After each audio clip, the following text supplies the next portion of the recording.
Hello po mga katropa, welcome po sa Chef Angel Kitchen. For today's episode, gagawa po tayo ng isa sa pinakamasarap na seafood recipe. Ito po yung tinatawag na seafood Cajun. Ito po yung ating mga ingredients. Gagamit po tayo ng assorted po ng mga seafood. Katulad po nitong ating alimasag. Ito, 4 na piraso. Hinati ko lang po ito sa gitna. Squid. Nilinisan ko po, binalatan, tinanggal ko po yung kanyang ink para hindi po mahalo doon sa ating sauce. 10 pirasong hipon. Yan, tiger prawn po, mas masarap gamitin. At tahong or green shell.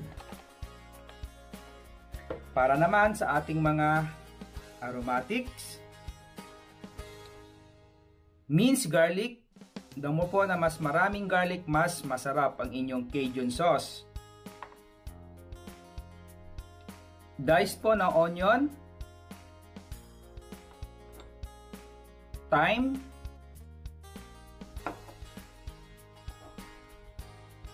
Chili pepper flakes. Brown sugar. Oyster sauce, onion powder, garlic powder, oregano powder, paprika powder, black ground pepper, shrimp flavor po na bouillon cube, Sprite or 7-Up or any kind of white soda. Ito po ang gagamitin natin pang blanch po sa ating mga seafoods. At para naman sa ating vegetable, pwede po tayo gumamit ng mais or pwede rin po kayo mag-additional dito ng patatas or kamote. Para sa ating pang-garnish mamaya, spring onion. At para sa ating panggisa, ito pong gagamitin natin, unsalted butter. Kung gagamit po kayo ng salted butter, please adjust po ng inyong asin. At gagamitin po tayo ng salt to taste. So mga katropa, kung inyo po napansin, napakarami pong ingredients ang recipe na ito. Kahit po mawala pong isa dyan, wala po magiging problema. Makakaluto pa rin po kayo ng seafood Cajun. Importante na naman po ito, ating paprika. Ito po yung number 1 na main ingredients para po magkaroon po siya ng kulay. Oyster sauce, itong ating bawang at sibuyas. Good na po yan, okay?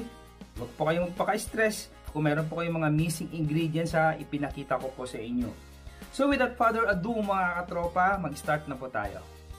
So mga katropa, ang next po na gagawin natin, paghalu-haluin po natin yung ating mga dry ingredients in any particular order. So maglagay po tayo ng paprika powder. Yan, i-mix na po natin dyan. Yung ating thyme.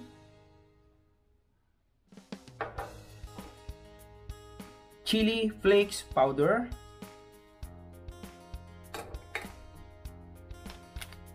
yung ating onion powder.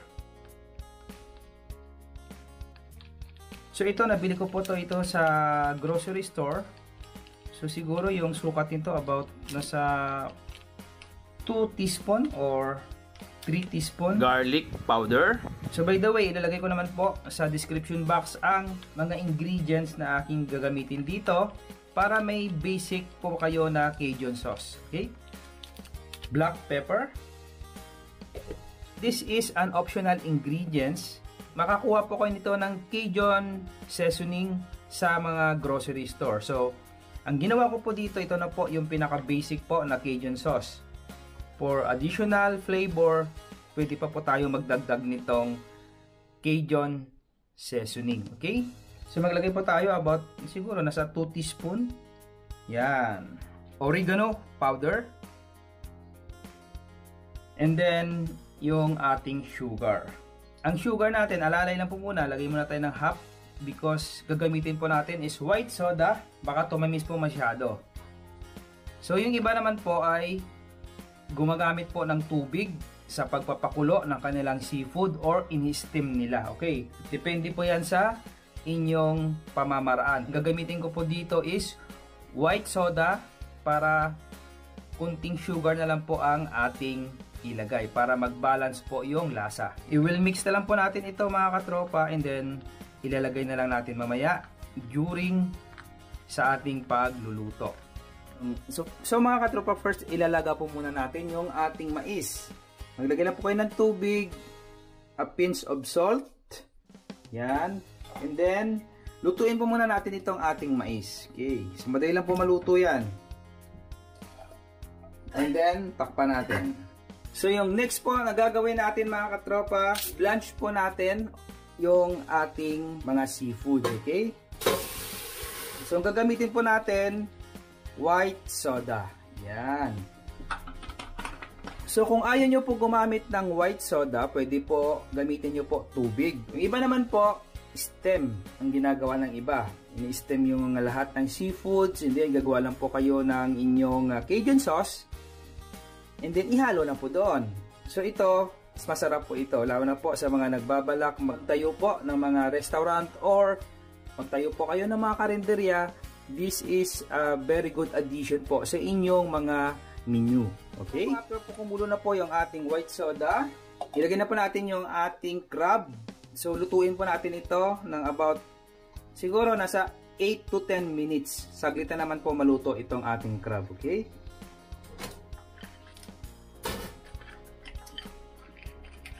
So napakadali lang po lutuin itong ating recipe. It look like complicated lang po na napakahirap tingnan pag nakahain na. But by the way, this is very easy recipe. Boiled lang po and then gisa-gisa lang. Nakakagawa na po tayo ng seafood Cajun. So lutuin po natin ito 8 to 10 minutes. And then lutuin pa po natin yung iba nating mga seafoods. So mga katropa, after 8 minutes, yan na po yung ating alimasag. Yan. Pwede na po natin yan tanggalin. Okay? I-drain po natin and then set aside para maluto naman po natin yung iba pa pong mga seafoods. Yan. So yung ginamit ko po dito, soda, para po ma-reserve po natin yung lasa ng ating seafood. Kasi pag gumamit po tayo ng tubig, syempre, yung tubig po ay itatapon natin. So yung lasa po ng lahat ng seafoods ay napunta na po doon sa ating poaching liquid or sa ating pinagpakuluan. So dito, ma-reserve po natin yung lasa. Ma-preserve po natin yung lasa ng ating mga seafoods. Dahil kakapit na po siya, sasama na po siya dito sa ating white soda. Yan. Ito po, i-rest na lang po natin and then lutuin pa po natin yung iba pa po nating mga seafoods. So, i-reheat po muna natin ito. Kailangan kumukulo po siya and then ilagay na po natin yung ating hipon. Yan. At yung ating green shell. So, lutuin po natin yan about 2 minutes. Okay? Huwag po natin itong i-overcook. Importante po yan na huwag po natin i-overcook itong ating hipon at yung ating tahong. 1 to 2 minutes, luto na po yan. So, some of you guys sa aking YouTube channel, marami pong nagko-comment dahil mahaba daw yung aking explanation. Yung iba naman, ayaw po nang magsasalita ako, gusto na luto lang po ng luto. Importante po na ma-explain ko po sa inyo ang step by step po na pamamaraan. Kasi kung ipapakita ko lang po sa inyo without explaining everything, magtatanong naman po kayo sa akin. So sorry guys, I will stick to my plan. Ganun po talaga ako pag nagwa-vlog. Kailangan ini-explain ko para maintindihan naman ng mga viewers at sa mga subscribers ko na nagpapasalamat kung paano po ako mag-explain. Thank you po dahil naintindihan nyo po ako. Yung green shell po ay kusa naman po yung bubuka pag naluto na. Okay?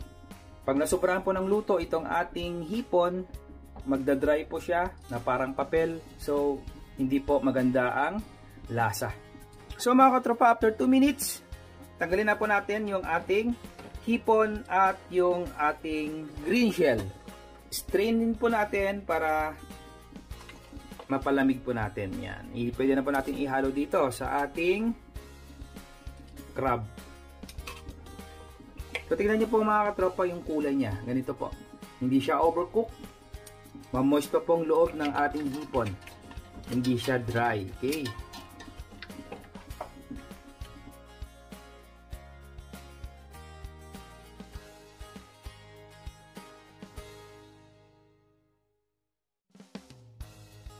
Shell, yung ating green shell po, tingnan nyo po, bumuka na po siya. Okay.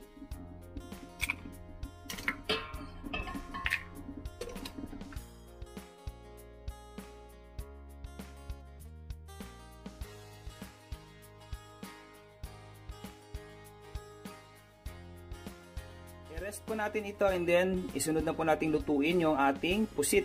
So mga tropa, after po ma-reboil po natin yung ating liquid, lutuin na po natin yung ating pusit.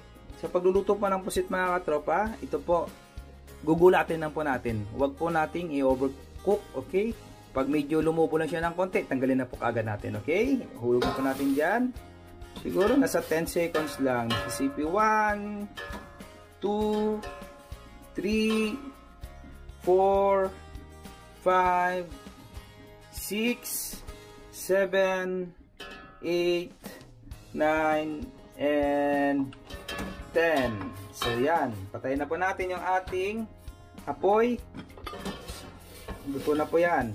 Okay, and then i-drain po natin, i-rest katulad po ng ginawa natin kanina sa mga nauna nating naluto. So ito na po yung ating pusit. Reserve po natin yung ating liquid. Dito na po sumama yung lasa ng ating mga seafood. So gawa na po tayo ng ating Cajun sauce. So mga katropa, yung ating mais about 12 minutes yan. Luto na po yan.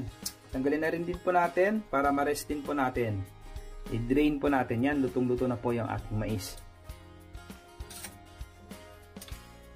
So kung mag-additional po kayo dito ng kamote or patatas, pwede rin po na i-reboil nyo po. Okay?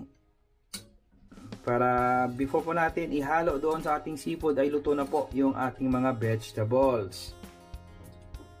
Yan.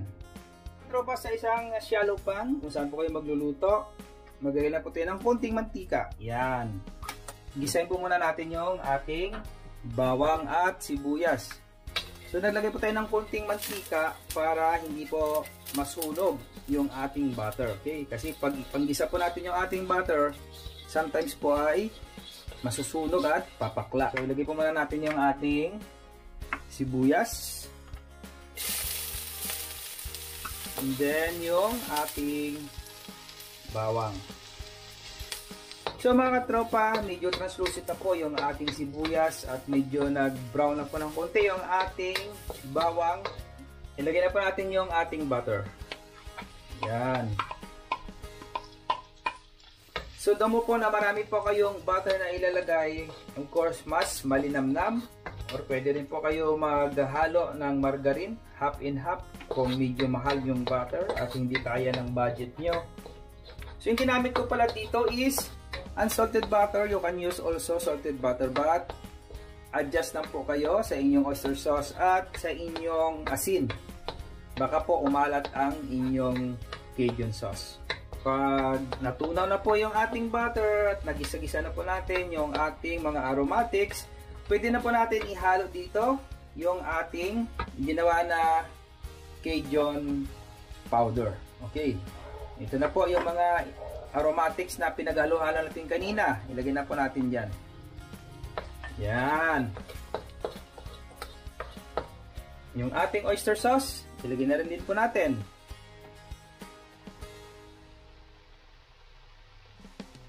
Ayan po, sinimot ko po kasi yung iba po dati nakagawa po ko nito, ang dami ko pong basher. Pag nalagay na po natin yung ating mga powdered na pinaghalo-halo, hinaan na lang po natin yung apoy, okay? Yan, para hindi po siya masunog. So infuse na po natin dyan sa ating butter hanggang ma-extract niya po yung lasa. Pinaglagaan na po soda. So dito po, kayo na lang po yung mag-adjust kung gaano po karami yung gusto nyo pong sauce. Okay? Yan. Hintayin na lang po natin yan na mag-reduce po yung ating sauce at mag-thicken na po siya ng konti. So mga restaurant, yung iba po ay naglalagay pa po ng slurry thickening agent. It's up to you guys. Kung gusto niyo po maglagay ng mga thickening agent para kumakapit po yung sauce niya doon sa ating seafoods. This time, pwede na po natin nilagay yung ating shrimp po na bouillon cube. Ito po magbibigay ng umami flavor, pampalasa. Okay. Yan. Before po tayo maglagay ng asin, tunawin po muna natin yung ating nilagay na bouillon cubes. Para po ma-adjust na lang natin yung kanyang lasa. So, kung gusto niyo po medyo manamis-namis, pwede po kayo mag-add ng sugar. Gusto niyo po medyo maanghang, you can add also yung chili flakes powder or paprika. Kung gusto niyo naman yung talagang colorful, you can add annatto powder or food color para maging enticing at maganda po ang color ng inyong Cajun sauce. Okay. So I think po mga katropa, okay na po yung ating Cajun sauce. Yan. Pag okay na po sa inyo yung lasa ng inyong Cajun sauce, yung lapot, at yung kanyang dami, pwede na po natin itong patayin. Okay? Before po natin ilagay yung ating mga seafoods para hindi po siya ma-overcook. So again, ito kung ayaw nyo pa po ng ganito siya kalapot, you can add slurry dito para lalo po siyang lumapot. Okay. So patayin ko na po yung apoy. Then, ilagay na po natin yung ating mga seafoods. Pwede po natin unahin yung ating mais. Yan.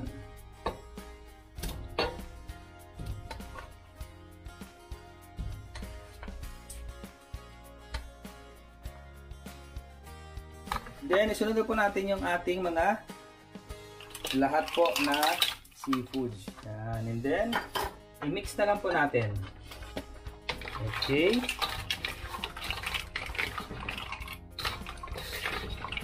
Yan. So, tamang-tama lang po yung dami ng kanyang sauce.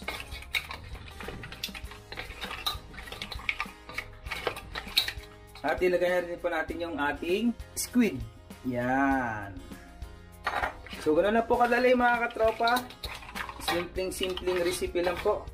Hindi na po kayo kailangan pumunta sa mga seafood restaurant para makakain ng seafood Cajun. So mga katropa, ayan, nilagay na po natin sa ating platter. Arrange na lang po natin and then i-toppings po natin yung natirang sauce. So tignan nyo naman mga katropa yung ating sauce. Tamang-tama lang po yung kanyang lapot, yung kanyang kulay. Yan. Pag nalagay na po natin yung sauce, lagay na po natin yung ating spring onion as toppings. Wow, look at that mga katropa. Ang ganda po ng itsura ng ating Cajun seafood. Hindi nyo na po kailangan pumunta sa mga seafood restaurant para maluto yung ganitong recipe. So mga katropa, sana po nag-enjoy po kayo. Ako po, si Chef Angel. Nagsasabi sa inyo, mag-ingat po kayo palagi and God bless!